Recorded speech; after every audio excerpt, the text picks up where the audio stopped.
João de Deus volta para o regime fechado depois que o Ministério Público entregou a 15ª denúncia contra ele. Policiais militares são presos em força-tarefa que investiga um grupo criminoso suspeito de homicídios e ameaças a delegados e promotores. Uma operação da Polícia Civil do Distrito Federal cumpre mandados de busca e apreensão em Goiânia.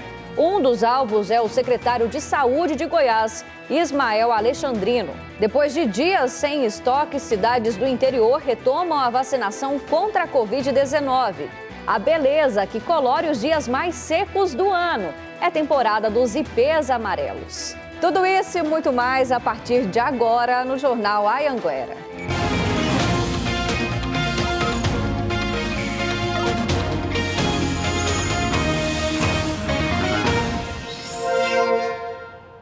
Olá, boa noite para você. Seja muito bem-vindo ao Jornal Anhanguera de hoje, agora 7 horas e 7 minutinhos. João de Deus voltou para a cadeia hoje depois de mais de um ano em prisão domiciliar. A decisão da Justiça atendeu a um pedido do Ministério Público na 15ª denúncia contra ele.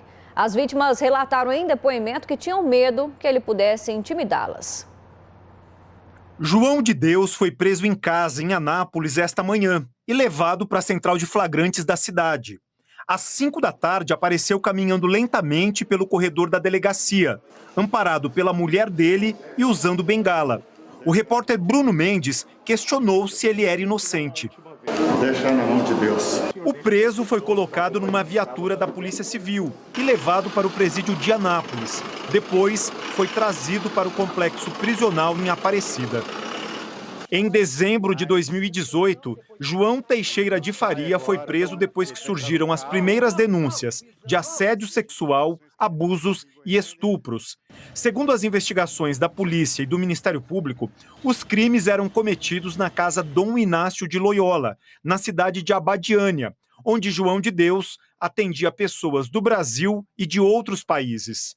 Em março do ano passado, por causa da pandemia do coronavírus, a Justiça autorizou que ele cumprisse a pena em casa, devido à idade, hoje com 80 anos, e também por conta das graves doenças.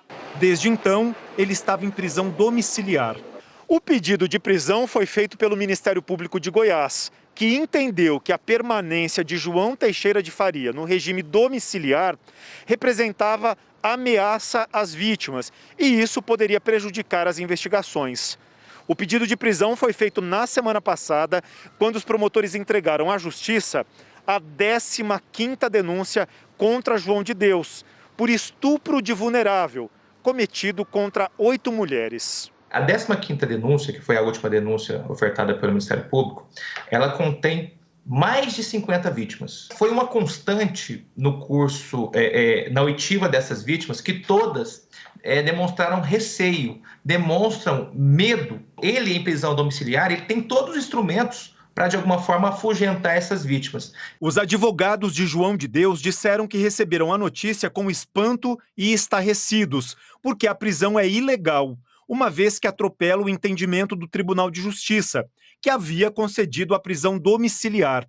Que no período em que estava cumprindo pena em casa, João de Deus seguiu todas as determinações da Justiça e que, por isso, a defesa irá recorrer dessa atual decisão. O promotor Luciano Miranda explicou que a decisão do juiz de Abadiânia, que mandou prender agora João de Deus, se refere aos casos atuais, que estão relatados na 15ª denúncia. A partir do momento que nós temos novas denúncias, como novos fatos narrados, essa decisão não pode abarcar para o futuro, ad eterno, tudo que vai ser proposto contra o senhor João Teixeira. João de Deus já tem outras 4 condenações, que juntas somam 65 anos de prisão. E olha só, uma força-tarefa da Polícia Civil prendeu uma quadrilha que agia na região sudoeste do estado. Entre os presos estão policiais militares. Segundo as investigações, esse grupo é investigado por homicídios e também por ameaçar delegados e procuradores que investigavam os crimes. A operação juntou 100 policiais civis de Goiânia e de Rio Verde. Foram cumpridos 10 mandados de prisão e 10 de busca e apreensão. A maioria dos presos foi trazida para a delegacia de capturas na capital. Todos os 10 investigados, segundo a Polícia Civil, estão envolvidos na morte do comerciante Sebastião Lima de Souza, de 54 anos. O homicídio foi no dia 3 de setembro de 2018, em pleno centro de Rio Verde. Sebastião tinha acabado de tomar café numa padaria e, ao voltar para o carro, foi abordado por um motociclista que atirou 2 vezes. A polícia descobriu que Sebastião repassou R$700 mil para que um dos presos, chamado Wellington, emprestasse o dinheiro a juros para terceiros. Uma das pessoas que pegou parte desse dinheiro emprestado foi Ed Júnior. Sebastião também vendeu uma caminhonete para Rogério, outro preso na operação. Segundo a polícia, para não ter que pagar as dívidas, os 3 planejaram o assassinato do comerciante. Cristiano e Urbano Malta, amigos de Rogério, contrataram 3 PMs para executar o crime. O sargento Ender Relos de Mendonça, apontado como o homem que atirou. O sargento Célio Manuel do Nascimento e o subtenente Avenir César dos Santos, que estavam em um carro dando cobertura ao atirador. As investigações mostraram que o tenente-coronel Carlos Henrique Gorostides, que já comandou a PM de Rio Verde, permitiu que o sargento Ender Relos usasse uma moto que estava apreendida no batalhão para cometer o homicídio. O último preso se chama Yuri, que ajudou a distrair a vítima até que o assassino chegasse para executar o plano.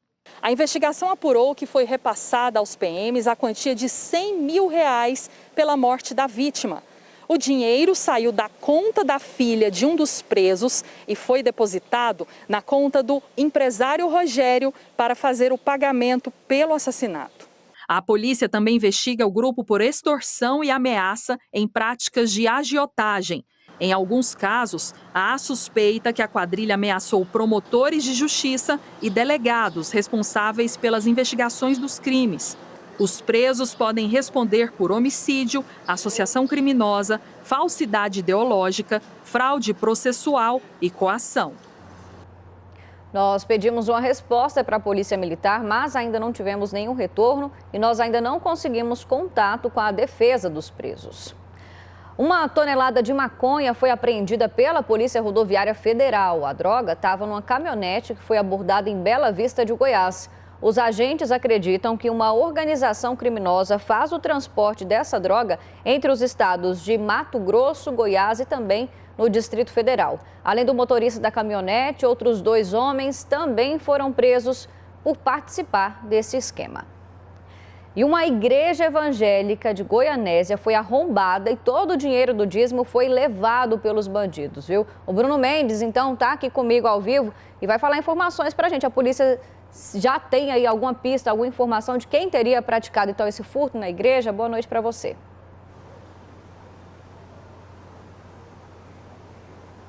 Olá, Gabriela. Boa noite para você, para todo mundo que nos acompanha. O delegado de polícia lá de Goianésia, por telefone conversou com a nossa produção, disse que eles estão trabalhando inclusive com a hipótese de que a pessoa, no caso o ladrão que invadiu a igreja, muito provavelmente sabia que dentro do templo tinham 2 cofres. Esse furto foi percebido pela zeladora da igreja, que fica na região leste de Goianésia. Ela chegou cedo, hoje pela manhã, para trabalhar e notou que uma das portas da igreja estava arrombada. Assim que ela entrou, ela percebeu que um dos cofres estava com a porta entreaberta e o segundo cofre da igreja tinha sido furtado.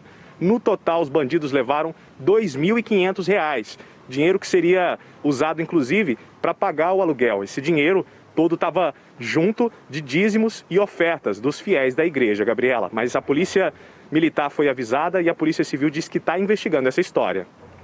Obrigada pelas informações, viu, Bruno? Cidades do interior do estado retomaram hoje a vacinação da primeira dose. Muitas estavam sem estoques desde o início da semana. A Giovana ficou mais de 1 hora na fila para conseguir ser vacinada. Valeu a espera? Valeu, com toda certeza. Se sentir aliviada, você vê que está imunizada. É gratificante demais. Anápolis interrompeu na última sexta-feira a aplicação da primeira dose para o grupo de pessoas com 21 anos acima. A vacinação só foi retomada hoje com a chegada de uma nova remessa. A partir de agora, o município passa a imunizar quem está na faixa etária dos 18 anos. A prefeitura recebeu 17 mil doses, o que deve ser suficiente para aguardar a chegada de novos imunizantes prevista para todas as quartas-feiras. Acreditamos aí que os próximos 4 dias, essa foi uma remessa grande que nós recebemos, nós tenhamos doses suficientes para trabalhar. Também com a vacinação paralisada desde sexta-feira, Itumbiara, no sul goiano, recebeu uma nova remessa e está imunizando o público com 22 anos. A partir de amanhã, baixa para 21 anos. Na região sudoeste, a vacinação foi retomada também em Rio Verde para pessoas com 18 anos.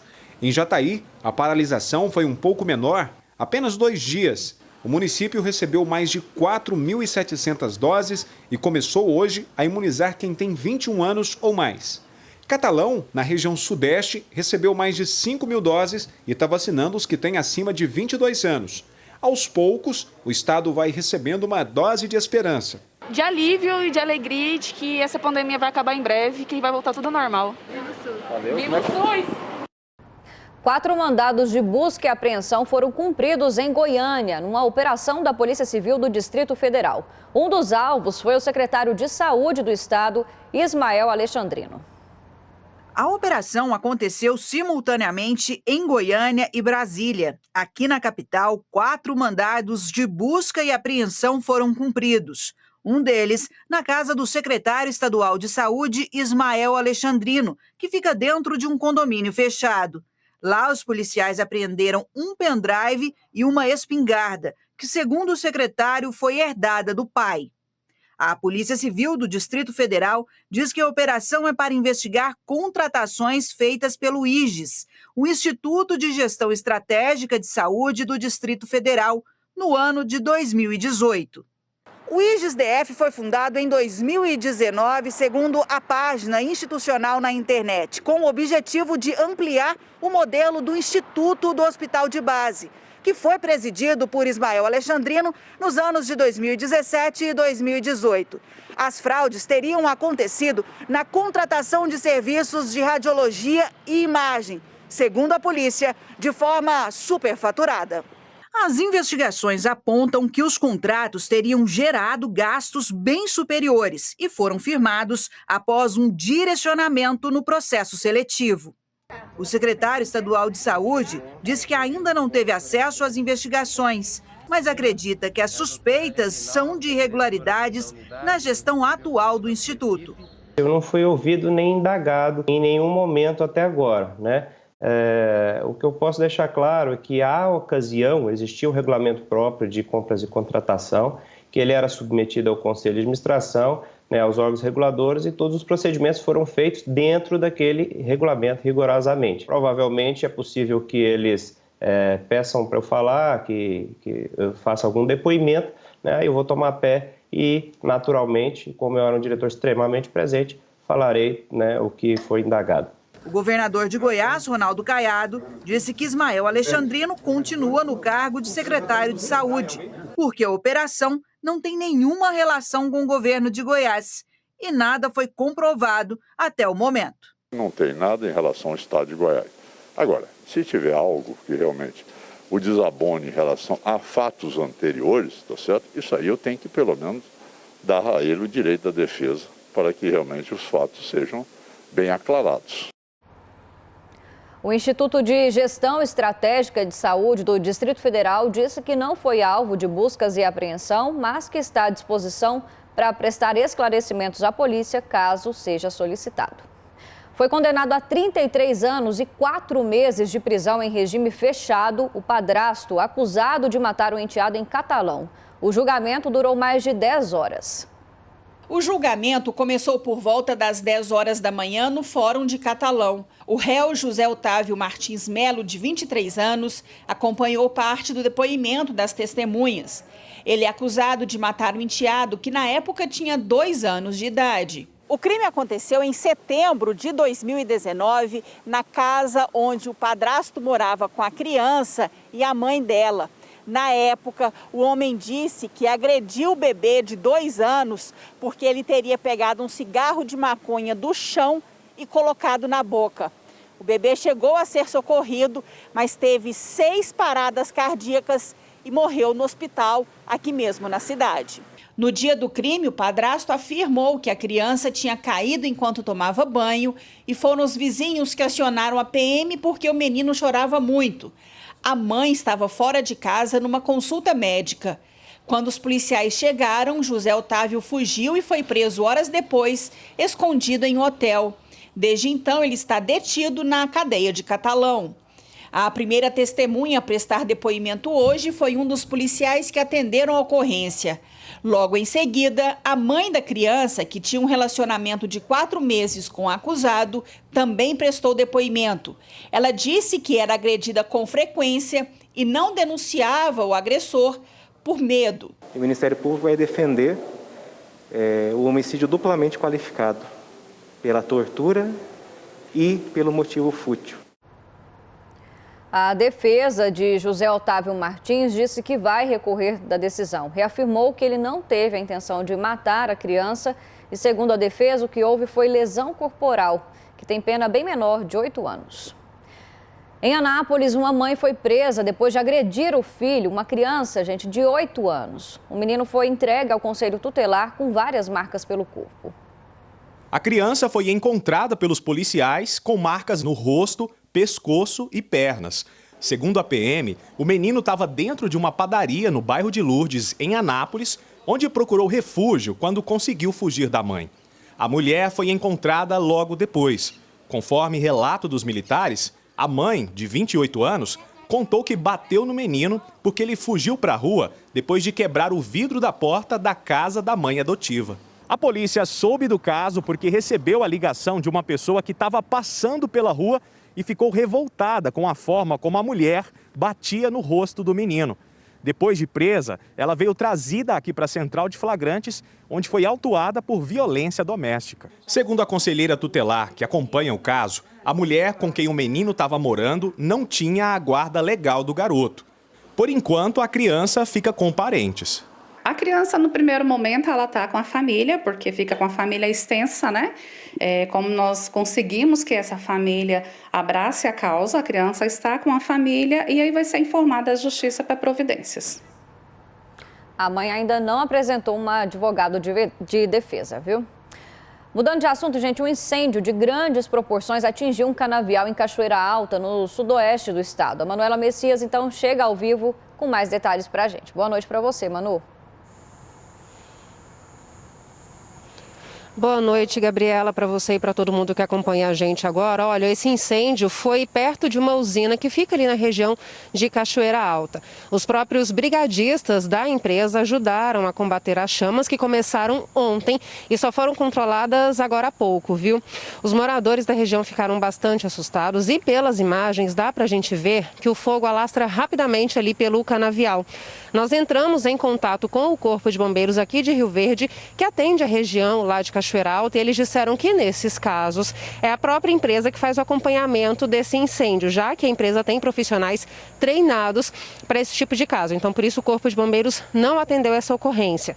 A usina disse em nota que ninguém ficou ferido e que as causas do incêndio vão ser apuradas, tá? E justamente por causa desse incêndio, a BR-364, lá em Cachoeira Alta, ficou parcialmente interditada, mas o trânsito já está fluindo normalmente por lá, viu? Gente, além do tempo seco e também da baixa umidade do ar, os moradores de todo o estado estão sofrendo também com as queimadas urbanas. Só nesse ano, o Corpo de Bombeiros já registrou 2.000 incêndios em cidades de Goiás. A dona Tatiane trabalha numa panificadora que fica ao lado de um terreno vago. Dentro de pouco tempo, é a segunda vez que o lugar pega fogo. Transtorno para quem precisa conviver com a fumaça e a fuligem. Fica assim ruim para respirar, né? Sem contar que os clientes também reclamam. Nessa época de tempo quente e seco e ventos fortes, cenas como essa têm sido comuns. Essa queimada foi no Jardim dos Ipês, em Jataí. 35 hectares consumidos pelo fogo. Neste ano, o Corpo de Bombeiros já registrou mais de 5.000 queimadas aqui em Goiás. 932 só neste mês. Muitas são dentro das cidades, como é o caso desse lote baldio que está pegando fogo aqui em Jataí. Dá um vento, joga uma faísca lá, pega no outro. E se queimar uma casa de uma pessoa, como é que você faz? E se já está assim agora, o mês de setembro é considerado o mais crítico aqui em Goiás. Por isso, todo cuidado é importante. A população não deve atear fogo de maneira proposital, até porque isso é crime. E também evitar de lançar lixo nesses ambientes muito secos. Neste vídeo, gravado por um morador também em Jataí, dá para ver as chamas entre as casas. O Maxwell mora e trabalha no bairro que tem muitos terrenos sem construções e diz que todo ano o problema se repete. Gera um transtorno, corre o risco de pegar fogo nas casas ao lado, até mesmo no comércio.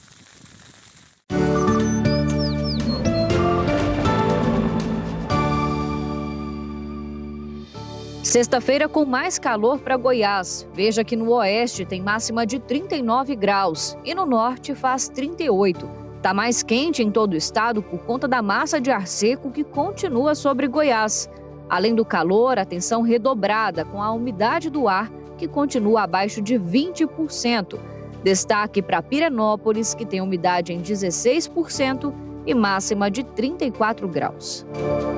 Atenção você, motorista, que está com a carteira de habilitação vencida desde abril do ano passado. Dia 31 agora desse mês é o prazo final para regularizar a situação, viu? A gente vai saber todos os detalhes, então, com o Myron Otto, que explica tudo para a gente. Boa noite. Pois é, o prazo vai até a próxima terça-feira, 31 de agosto, para quem tiver com a CNH vencida de março e abril do ano passado.